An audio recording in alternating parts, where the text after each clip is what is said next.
So first, our moderator, Michael Zapata, is a founding editor of Make Literary Magazine and the author of the novel, The Lost Book of Adana Moreau, a winner of the 2020 Chicago Review of Books Awards for fiction, finalist for the 2020 Heartland Booksellers Award in Fiction, and a Best Book of the Year for NPR, the AV Book Club, Los Angeles Public Library, and Bookpage, among others. He is on the core faculty of Store Studio Chicago and the MFA faculty of Northwestern University. As a public school educator, he taught literature and writing in high schools servicing dropout students. He currently lives in Chicago with his family. And our author, Natalie Jenner, is the internationally best-selling author of the Jane Austen Society and Bloomsbury Girls, a USA Today and #1 national bestseller. The Jane Austen Society was named one of the best books of 2020 by Goodreads and has been sold for translation in 21 countries. Bloomsbury Girls released in May 2022 and is a June Indie Next Pick and People Magazine Book of the Week. Born in England and raised in Canada, Natalie has been a corporate lawyer, career coach, and most recently, an independent bookstore owner in Oakville, Ontario, where she lives with her family and 2 rescue dogs. RJ Julia and Wesley and RJ Julia are so grateful to have Natalie Jenner and Michael Zapata here in conversation today. I'm going to let them get started. Thank you. Hi. Hi. Thanks for coming. And to everyone who is here tonight, thank you. You're in for a treat to talk about Bloomsbury Girls. It's such an awesome, beautiful novel. And so I have a few words before we kind of jump in about it. But I just want to start to, I'm just ecstatic we finally get to talk virtually. So for those people out there, if you have not gotten this, please do. Bloomsbury Girl, Bloomsbury Girls, it's like it's so tender and fierce and compulsive novel in the same way entering a previously unknown bookstore is compulsive. As we'll talk about tonight, how discovering a long lost author novel is a compulsion. So it's a novel, one of my favorite types of novels. It's a novel in conversation with dozens and dozens of other novels. It's a novel ripe with both the vast possibilities and new historical era type of life in post-war London, in which women are faced with seemingly impossible choices in the face of previously colonial boys' club. So in your words, Natalie, but the past had a way of being back through even the thinnest of cracks in a fractured world. And at the center of this beautiful novel are employees at this bookstore, all vying and fighting for a new life. And I just have to say, the grace and care and complexity and foremost understanding you give characters is really quite powerful, Natalie. And in this way, it's not only sort of this fantastic social novel, but a novel at its heart about agency and something very dear to my heart, collective agency, just of the British Empire. So I wanted to start off, with an easy question. Let's talk about history. No, I just want you to keep praising my book. I'm just going to step back. I will. It was such a joy to read. And again, it's about this conversation with the past and the future and other books. And, history, there's sort of this science fiction novel, which is central to this book in 18 and colonialism. You explore sort of the depths and pain of an Indian character, Ash, and sort of post-colonial London. India had independence in 1947. The book takes place in 1950.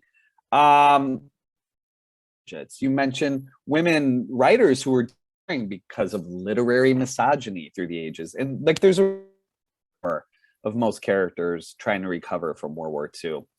And you write of London itself, a city built on the ghost versions of earlier ones. Just adored that. So as a writer of historical fiction, can you talk about those ghosts?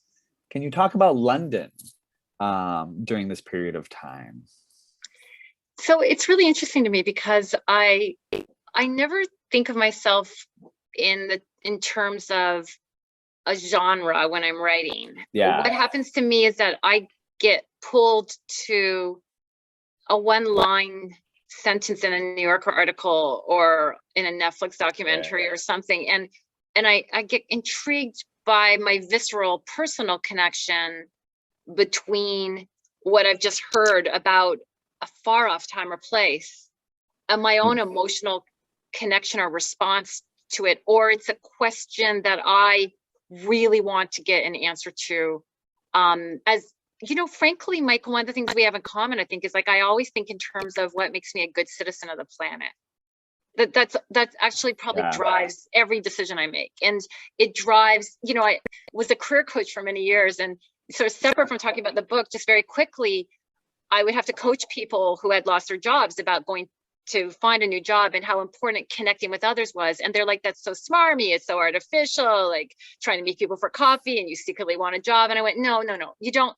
You should be living your life like this. You should have an interest in other human beings, and you should have a basic innate curiosity. And what I do with my books is I hope, is I try to lift the curtain on lives that aren't ours, that maybe we haven't thought about or been exposed to in whatever capacity, whether it's an overlooked scholar or, you know, a very uptight manager of a bookshop who's holding on to the, like, what he has, because it's so important for him to feel in control. And the characters for me are ways to explore what Jane Austen was most concerned about, which is also how to live a happy life as part of a community. And that is finally why I think my books, more than the historical time period in which they're set, going back to your original question, it's about the conduit between our lives and everyone that's ever come before us. And so when I think of ghost versions of earlier versions of a place and all the different people that helped London become what it is today, and that they're gone, and that the great privilege as writers is that we create records of our time and ourself. And then when we all look around right now and we go, where is the past? We have movies from the 20th century. We have music, but music's an oral experience. It's a different different kind of experience. We have paintings, we have artifacts, and we have words. And so for me, the biggest power in thinking about those ghost layers of the past is finding the lessons for today. And Jane Austen was very effective, I think, at creating worlds of characters. Why I admire her so much, as did Shakespeare, as did Dickens, as did George Eliot, of people who really are every element of human nature you can discover. And it's all there for us. And that's the great joy for me of reading, is that I can meet everybody that ever lived. I have, I've always thought one of the most fundamental beautiful things reading, you could have not only their people's other experience,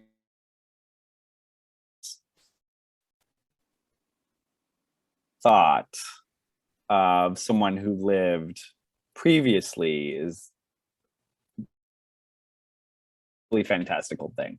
And I think what you're now, what I had mentioned, I don't see this in Western literature. So the advice that you give makes perfect sense. We are Western society taught to push forward with at the expense of family, at the expense of friendship, at the expense of professional goals. and it kind of destroys us, kind of let or two. And you have these who discover very is that they need each. What I loved is Evie, who had experience with this in your first novel, this experience of collectivism in securing a historical space, and who's brilliant, who is, I don't want to give too much away, but she's this collective. She has at the right self. I just think the way literature. So you're making an argument, I think, in this novel for collective agency. It's one comes to change this old world boys club where this individuality had collapsed the empire, and I just love that. Rare to read novels in which this collective agency is at work in such a profound compassion and understanding each one. So I always say this when or teaching, I love the physics of novels. Act with each other, different. How do they stay true to themselves accordingly to this social that I really appreciated it, and it felt so fresh. Natalie, it felt so fresh after novels about the care for the individual. It's a novel of the collective, and I just love that. It was really interesting because I was telling the our wonderful hosts before we started about your book when you went out and came back in. For having a little bit of audio, more visual than audio problems, and I apologize everyone if one of us is coming in and out at any point. But I was telling them about the last book of Adana Moreau, and one of the things that I loved about it was how there was so much in what is not an overly long book. It's at perfect length, right? Closer to 300 than 200 pages. And it is honestly one of the best books that I've ever read. And I really hope that tonight, as you listen to Michael and I talk about what's important to us as people, let alone as writers, that everyone consider picking up this book, which is about a couple of men today and an old man with a manuscript that everyone thought was gone. And it's the time of Hurricane Katrina.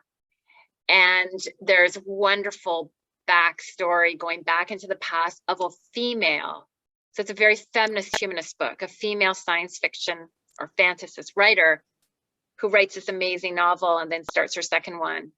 And it goes missing basically. And Michael and I have both written books about books that have changed lives and books in which people have to work together. And that was the very important reason for me, besides our virtual friendship of having you be here tonight. And I cannot stress enough to everyone who's looking for a book with a resonating message.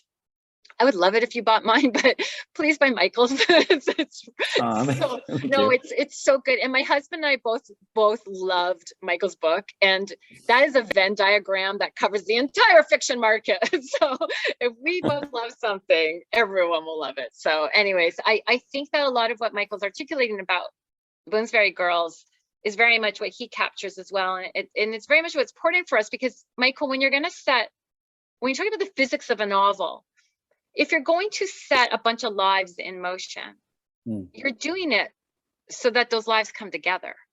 Like, to me, that's the raison d'etre, right? I mean, I am creating these different characters because at some point I want to show how they help and benefit each other. And so I don't ever write a book from a singular consciousness where you go deep into one person's mind. I write a book watching a group of people from very different backgrounds, finding what's most in common, because that gives me hope. And at the end of my books, I want everyone to have been engaged, and I want them to have hope. And the physics of the novel support that ending, that goal. Yeah, I love that. And again, just to sort of quickly reiterate that, I apologize if my internet keeps cutting in and out. To add what you missed, and we could kind of revisit it during the Q&A. But yes, at the center is sort of at the center of both of our novels. And thank you so much for those words. That's so meaningful coming from you. And it really means the moon, though. It means the world, because I know how much of a voracious reader you are. Interactions. Yeah, exactly. Center of Bloomsbury Girls is, of course, Evie. Of course, first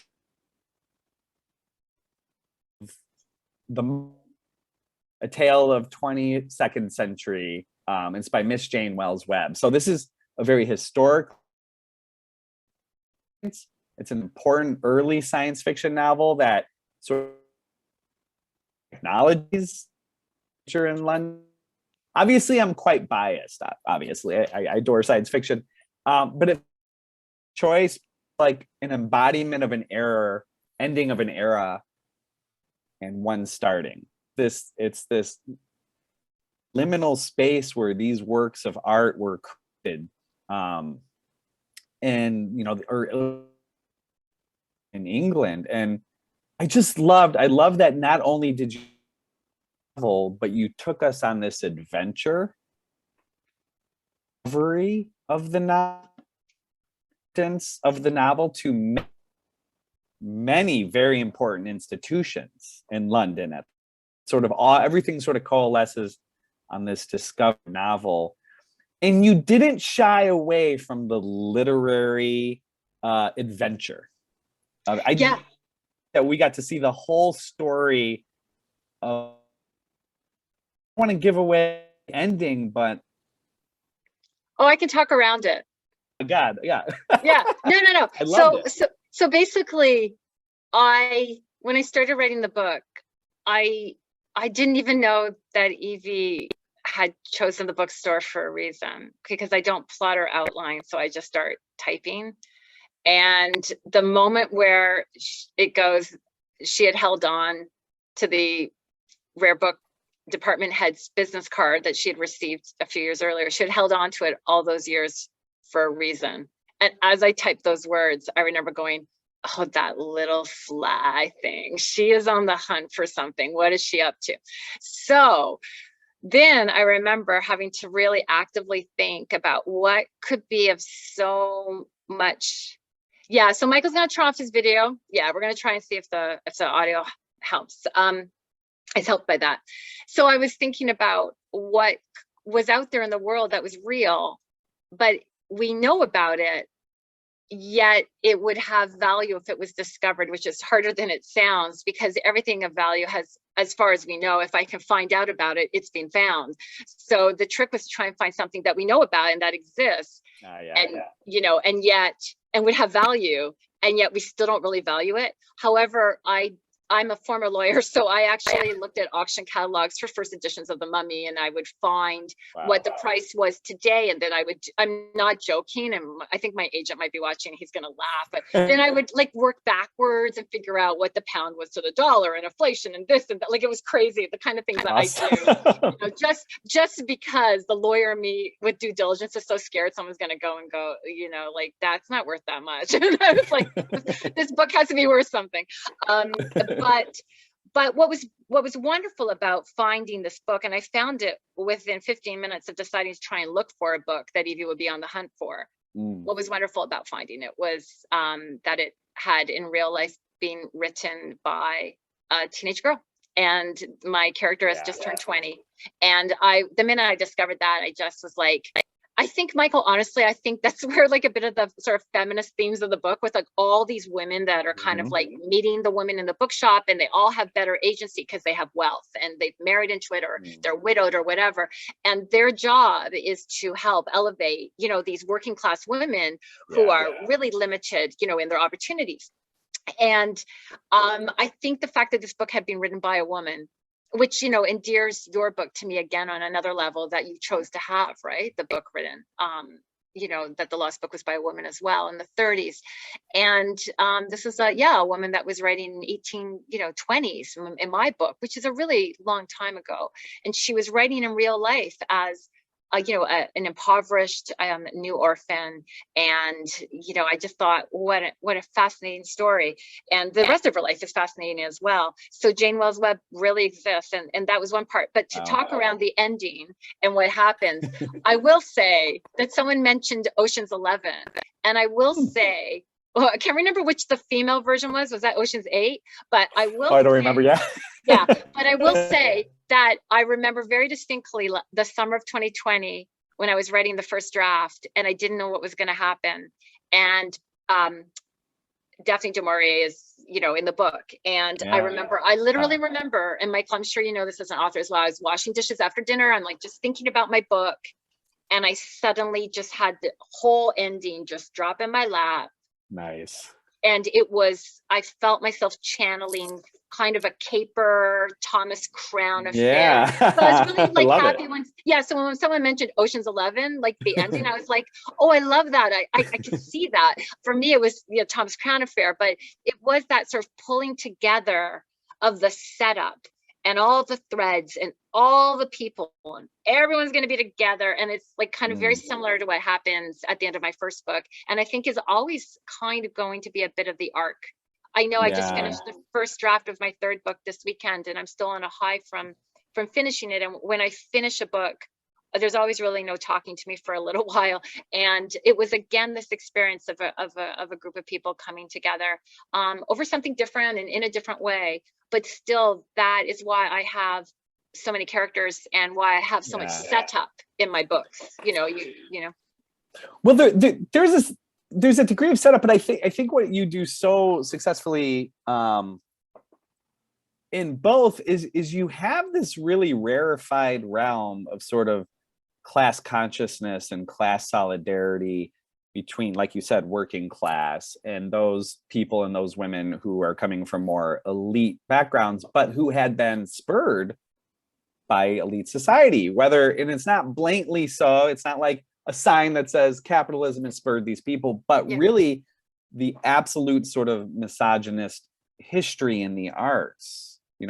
Peggy Guggenheim was so esoterically famous during her time and today, because she was doing the things that 98% of men from those backgrounds were doing as well, right? And so it wasn't so much her breaking the mold, it was unveiling sort of this literary and historical sort of misogyny. So you come to this again and again, and again, to talk around the ending, the thing I love so much is the amount of effort and subterfuge that is necessary to unveil the misogyny, right? To unveil it, and also to have this sort of like class and social solidarity between women who have really had to make a concentrated effort for this to end in a very important bookshop in London. And this literary scrap-ups that are all part of the setup, the created families that are all part of the setup. I mean, I was like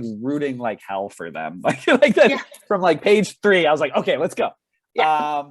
And I think, again, going back to sort of like this collective agency, it's the ways in which during this period of time too, in 1950s London, and surely similar things in New York during this time, where women in World War II were given really, positions previously denied or taken away from them.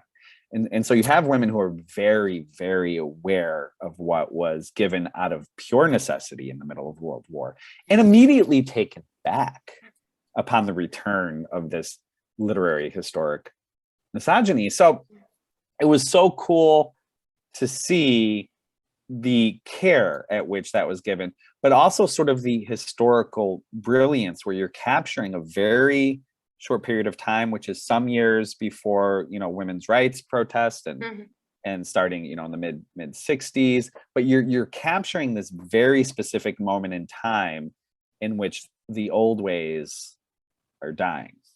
It's really interesting because as a writer, my favorite writers are all very subtle. And I lean towards that when I write, in terms of I try to be pretty sort of lean with my prose. I just used lean twice, Yeah. but sparse, Yeah, sparse yeah, with yeah. my prose. But for example, I mean, I love Penelope Fitzgerald, and Yeah. like I love a great short novel. I love when people are very efficient with getting across worlds that way. And when I think about the 1950s as a decade, and I think about what you were just speaking about, which is that it's just before sort of that wave of feminism, that second wave of feminism that's going to happen. With second sex and Simone de Beauvoir and Germaine Greer and everything, and like moving into the 60s. What I find fascinating as a writer, because I do lean towards enjoying subtlety in writing and doing a lot of the work myself when I read, that level of engagement and the connecting the dots yourself and Absolutely. looking for clues. I love that. Like, Yeah. why did he say the red jacket again?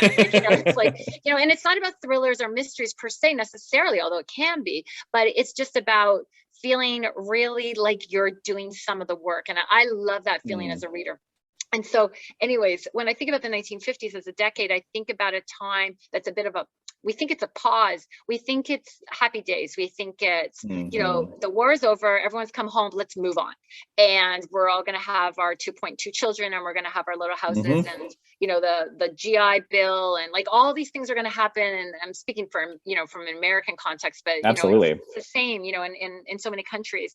And it's important. And it was wonderful that there was, these opportunities in society for people, but that just had to keep getting expanded. And what you see in the 50s is that the women were still not quite like at the table, and that's going to continue for a while. I'm very grateful for all the work that everyone, men and women, have done before me, that I get to have the life that I get to have today. And in my book, I tried very hard with the male characters in the shop. My secondary characters outside the shop, they can be villains, but the male characters, yes. the male characters in the shop, what I wanted with them was to show that there's a negativity to any world in which we are told, here is your path. Yeah. And even if that's as a man, that your path is, you're going to have a heterosexual relationship, marriage, or whatever it is. And I wanted with each of my characters, whether it was Ash coming from India and trying to create a new life for himself,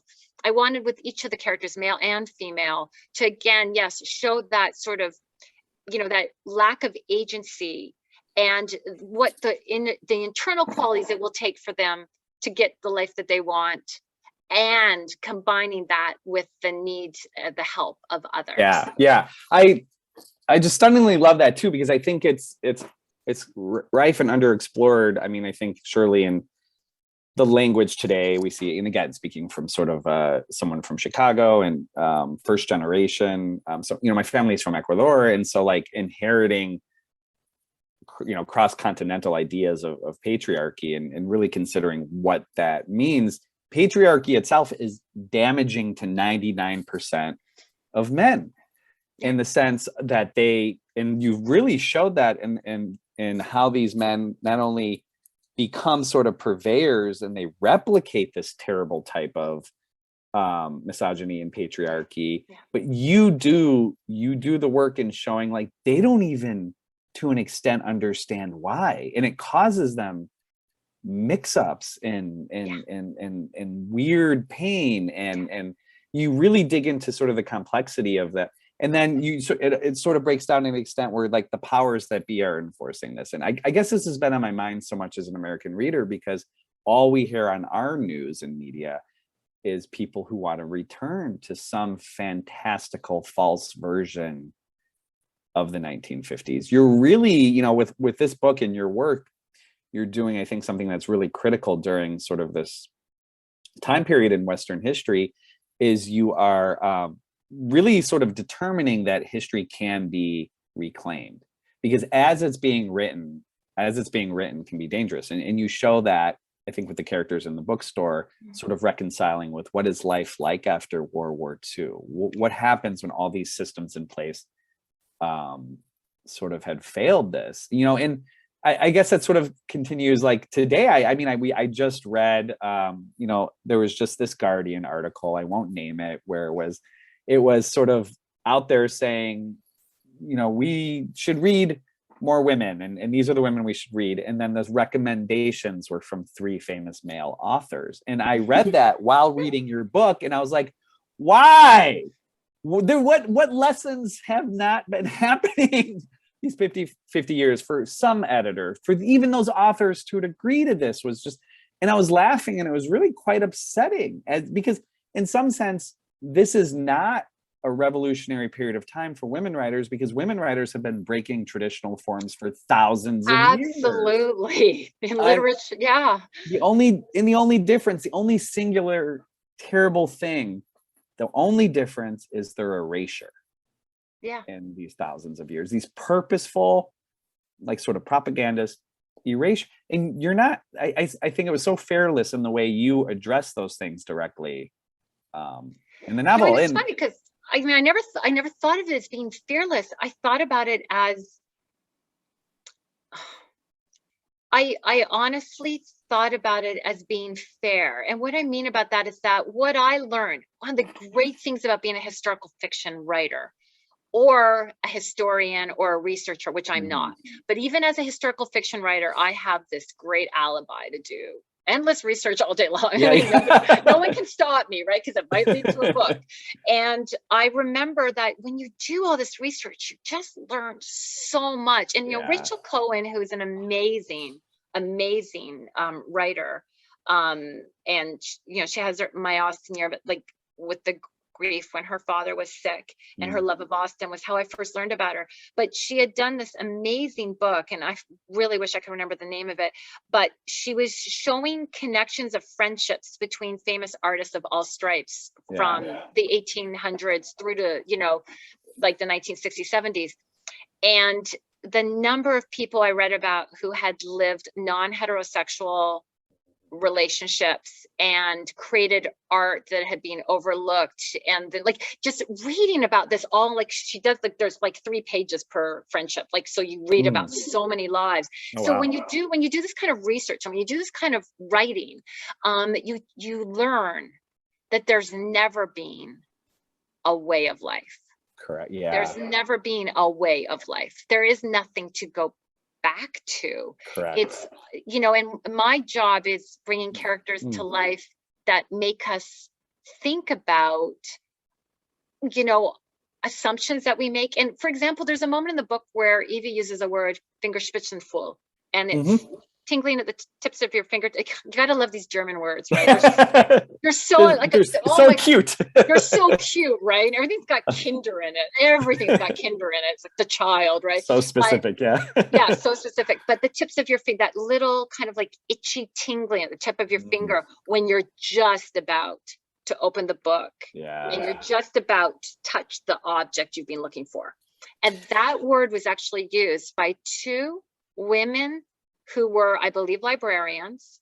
And in the 40s, I believe it was in the late 40s, they were in a lesbian relationship. They had this crazy stuffed to the ceiling apartment, I think in Manhattan. And they actually discovered, I believe, a lost Louisa May Alcott manuscript. Oh, wow. One of them discovered it in a library. And I was researching their life. Now, they're not in my book, but they are in my book. Yeah. That feeling. And that word is in there as a tribute to them, because that was the word they used when they knew when they got into the archive, and they're looking for the Louisa May Alcott, and then they're like, oh, and they got that tingling. And I was like, that was my secret little Easter egg tribute to this couple that hasn't been lost to time, but that people would be surprised I think some people would be surprised they heard about them.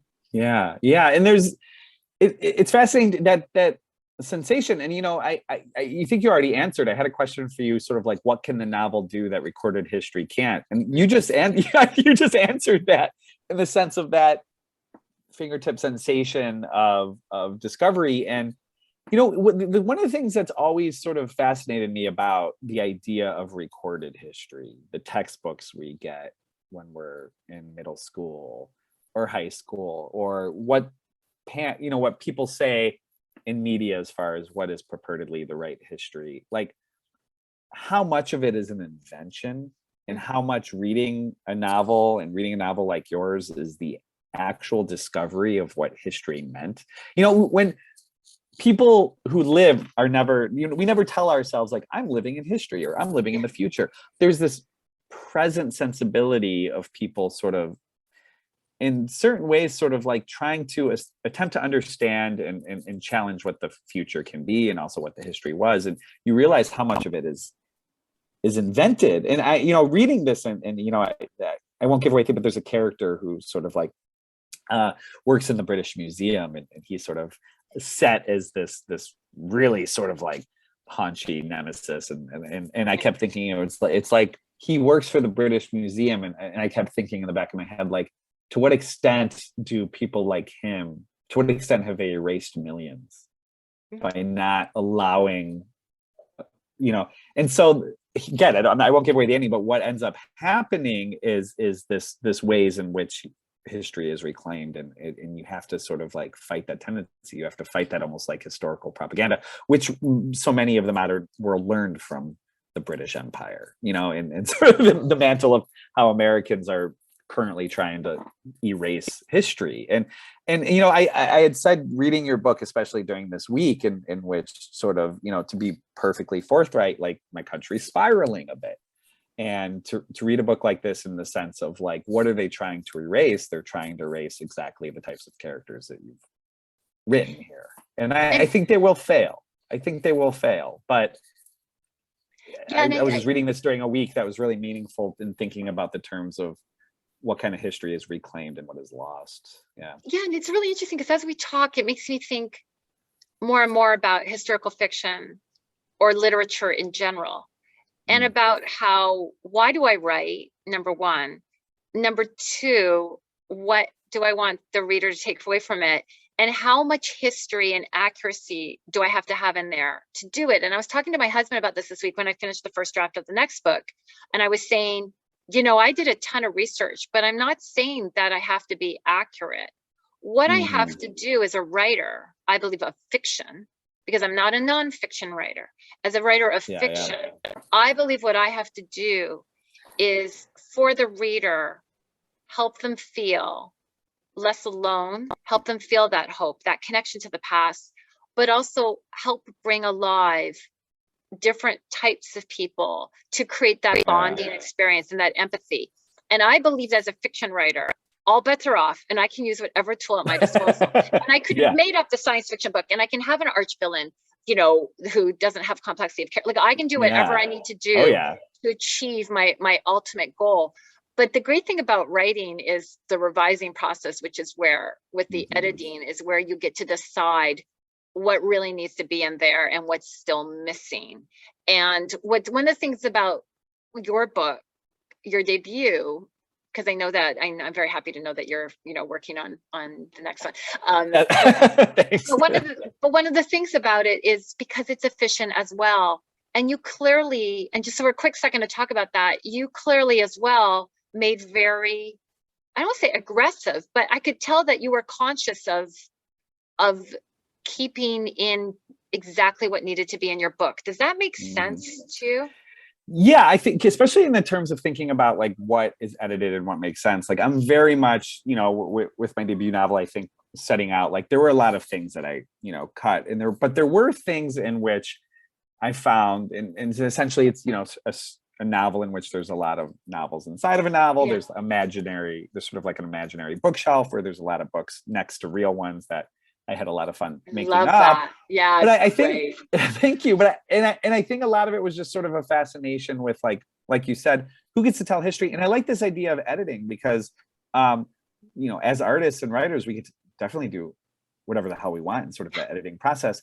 And historians, unfortunately, do the same, editing out people and conflicts and natures. And so it can be, I think, and I actually do like the word aggressive, because I can think it could be an aggressive comment on saying how history can fail us. And I'm really like, and we only have just a few minutes here because I want to make sure we have time for a Q&A for our audience here. And again, thank you, everyone. I did have to shut off my audio or my video, so my audio hopefully has been working better. Yeah, it's great. As my 5-year-old says all the time, I don't need to be seen. So, anyway, so but you have Vivian. So you have this fiercely intelligent writer who works who works at the bookstore.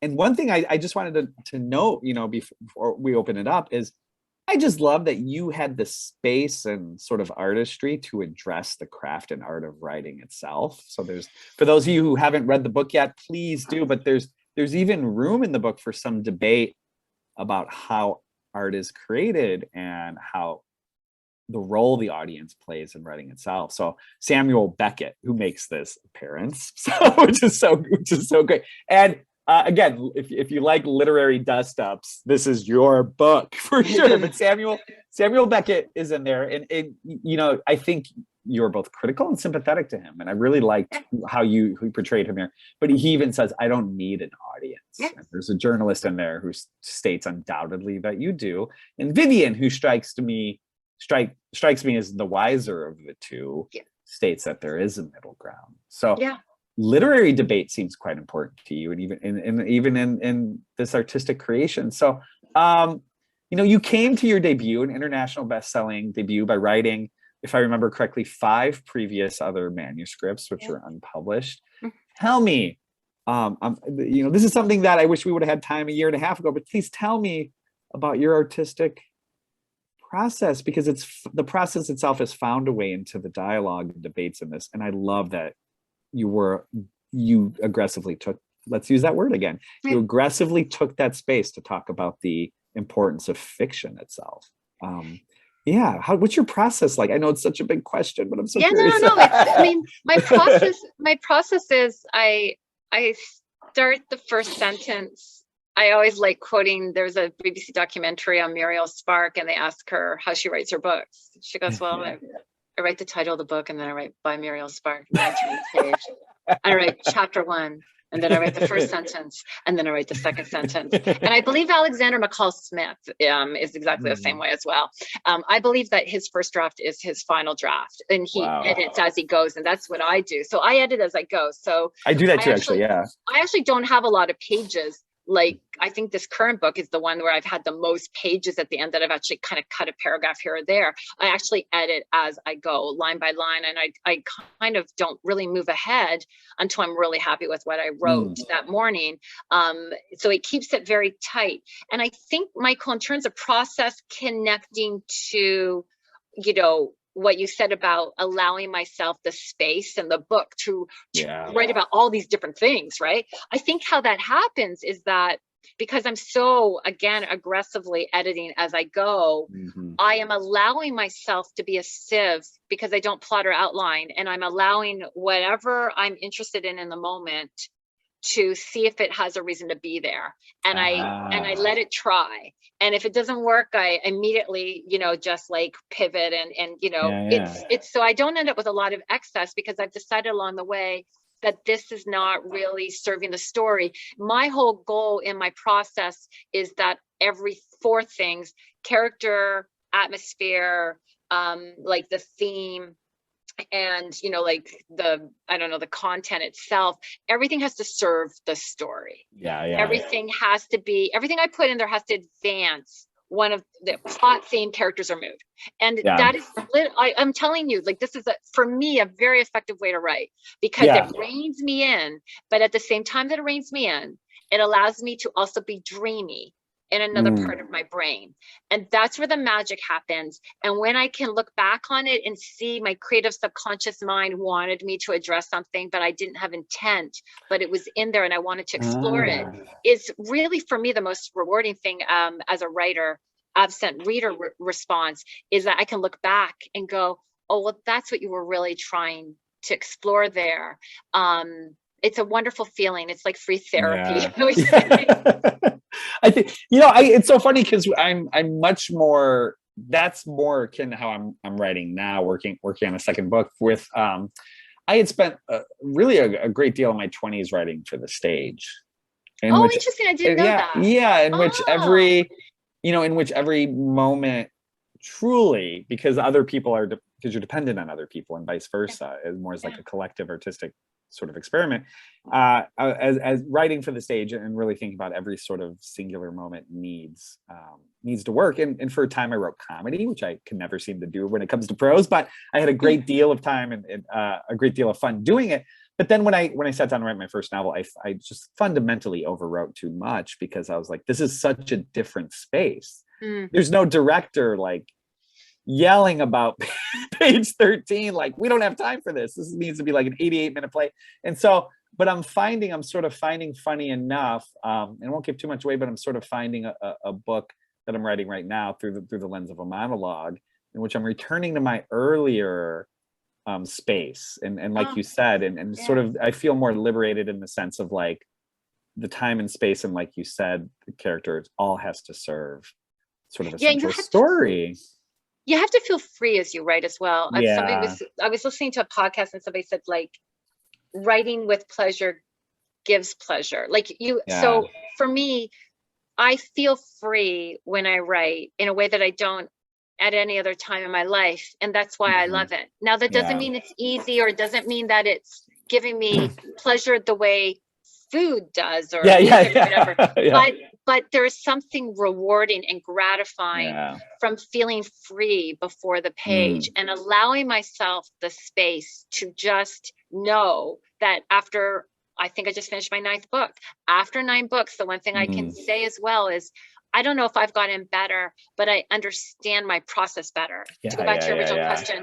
And I understand when I can deviate from it and play around with it now, which increases my sense of freedom as I write. Yeah. And your characters struggle with, I mean, with all that. That's sort of what the conversation relies around, is sort of the role of the other or the audience. And sort of at the center too, I think I'm going back to that term agency, because I think writing and reading and the experience of art itself is a rare moment in human life when you get to experience free will. Yeah. I'm not a philosopher. I don't know to the extent that we don't or we do have free will, but it sure as hell feels like there's a little slice of it when we could experience art. And I just want to emphasize for the audience out there, if you like your free will, please read. Please read Bloomsbury Girls. It was just such a joy, and as we talked about tonight, it really came to me during, I think, a really important week or two here, where I was able to really feel that hope that you had subtly implied in there, and then sort of masterfully demonstrate through this collective agency between these women sort of fighting this old colonial guard. And there's nothing greater than that, Natalie. So thank you so much for this book. Thank you. Do we have any questions at all? Yeah, do we have anyone from the audience would like to type in a question in the Q&A? There's Kathy. So, hi, I'm back, and I just want to see if any questions come into the chat, but you clearly both have many messages for the readers. Is there anything more, any other messages you'd like to leave with the readers? Michael, I'll start with you, and then we'll go over to Natalie. Any other messages you want to make sure we hear?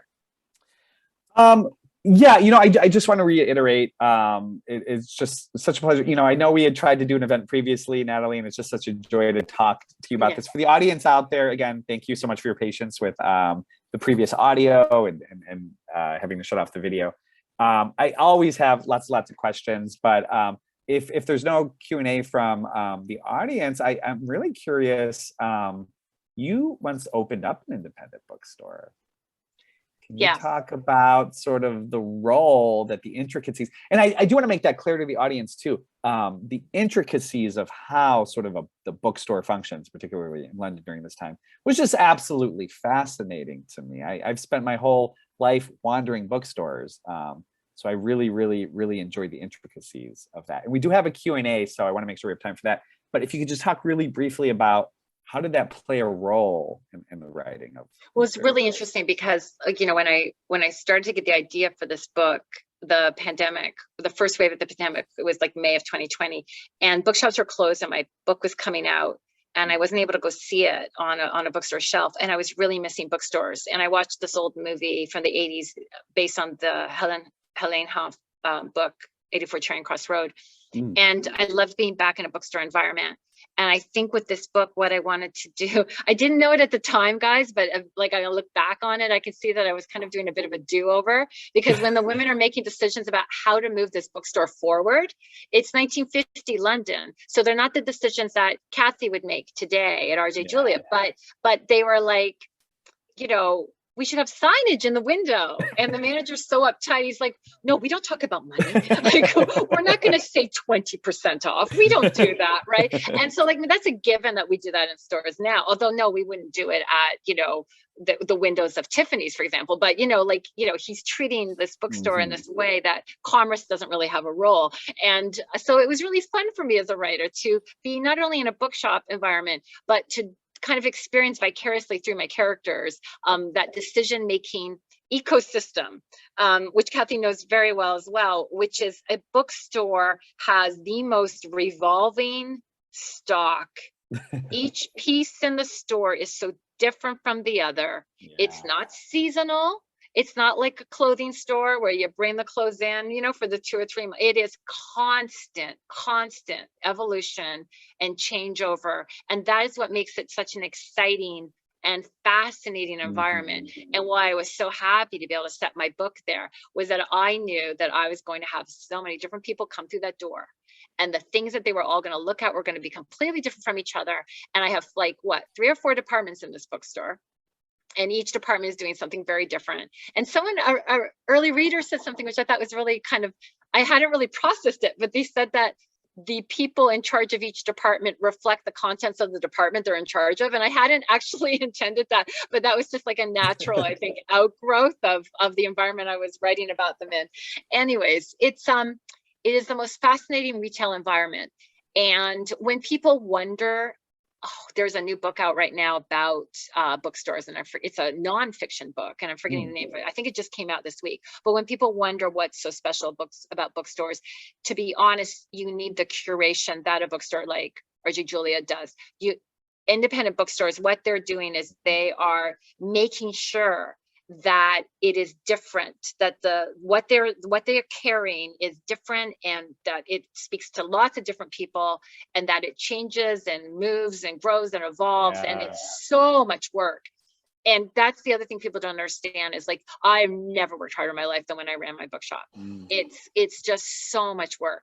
And what the public gets is someone's personal library, a whole new world to discover, and you go in 6 months later and it's going to be different. And it's wonderful. It's just it's such an active, that's why I wanted to own one, because it's just such an active, growing, vital retail environment, unlike anything else. I remember wandering into Women and Children's First here in Chicago when I was 16 with a skateboard at like 8:30 at night, and there was Howard Zinn. And I just wandered into this reading, and I was like, years later, I'm like, that changed my goddamn life. I didn't know I was a socialist, and there's Howard Zinn. You know, I'm 60. It's those experiences. The internet's fine. The internet's good. We could do this on this, but there's nothing like wandering into that bookstore. Absolutely. Terrific. I'm going to pipe in with a couple questions that we have. So this question is, I have a hunch that many authors become storytellers in their childhood. Can Natalie talk about anything in her childhood that might have sparked or made her an author in training? For example, being read to or imaginative play, etc. So this is an interesting question for me, because my mother says that I actually wanted to be a writer before I could read. And you would wonder, why would that be, right? And I actually think it's because I am a natural ham. And I do believe that if I had a different life, I could also see myself possibly have tried to be an actress on the stage, or because I do think, and that's clearly not where I was heading, but I do think that what I love is suspending time and getting people really engaged and really kind of just sort of capturing attention of others in a way that's fun. And so that's the other thing. When you ask about a message for the reader, Kathy, I would say my biggest message is read whatever you want. Have fun. Live your characters' lives. Read lots of different things, because you'll meet lots of different characters.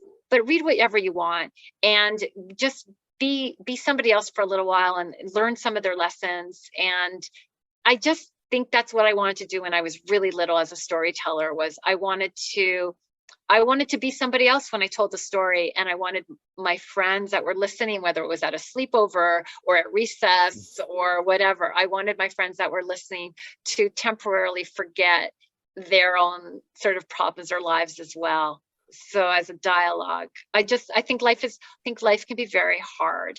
And I think that the great thing that art does is it allows us to step out of ourselves, still have a meaningful, positive experience, and then go back to our lives refreshed and energized in some way, even in a small way, even if it's the new Top Gun movie. I don't care.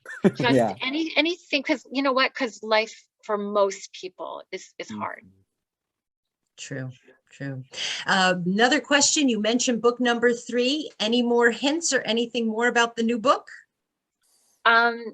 It follows the character of Vivian from Bloomsbury Girls. Nice. It follows her into, I have a feeling Michael will like this book if you like Bloomsbury Girls. It follows her into Cinecittà movie studios outside Rome in 1955, where she has had a couple of plays not do as well as she'd like, and she's got an opportunity to work as a script doctor. But it's really about a group of expatriates, Italians, expatriate Americans, expatriate Brits, everybody kind of being together in the 50s at a very interesting time in Italian history, and having to wrestle with the sacrifices and losses of the war in a way, unlike the Jane Austen Society, maybe not so personal, not personal trauma, but social sacrifice and loss that has enabled us to have the life that we're getting to live today. And it's really a kind of like a reckoning with the past, and hopefully making people come out of that with a better sense of what they want to do with their future. And so it's a really meaningful book for me for me, as someone who has a highest risk spouse, we're not able to go out and interact during the pandemic the way that we would like to. And I've had to think a lot about the sacrifices that our healthcare workers have made and that everyone makes when they put a mask on around us. I've had to think a lot about people doing things that they don't need to do for others. And I'm hoping that this book captures that thematically for people in a way that's very positive. Wonderful. A wonderful way to wrap up. We have one more question we'll pose to you, and then we'll let you go. If you were to arrange a dinner party of 3 literary characters, either living or deceased, which characters would they be and why? I've answered this differently before, but I'm always picking Jane Austen, I'm always picking Henry James, and I'm always picking Edith Wharton, but I'm going to mix it up for this one. So I would say I would be very interested in I'd be very interested, I think, in Virginia Woolf and E.M. Forster, and I'm thinking of an American from that time period. So maybe F. Scott Fitzgerald. I like it when people are from the same time period and they have friendships or they are part of a cultural movement. And there is something about the beginning of modernism and the use of literature by those 3 writers in particular to explore social class and different people and different strata of society having to work around each other and navigate each other, that I find really intellectually stimulating. And I would love to just, talk to them about that. Fascinating. Well, our time is up. Thank you so much, Natalie and Michael, for this conversation. For those of you who are considering purchasing a copy of the books, they're in the chat. You can follow those links from RJ Julia or Wesleyan RJ Julia. And signed book plates are available at the RJ Julia store in Madison. So please know about that. And thanks so much for joining RJ Julia and Wesleyan RJ Julia tonight with this conversation. Good night to all, and thanks so much. Bye for now. Thank you. Thank you.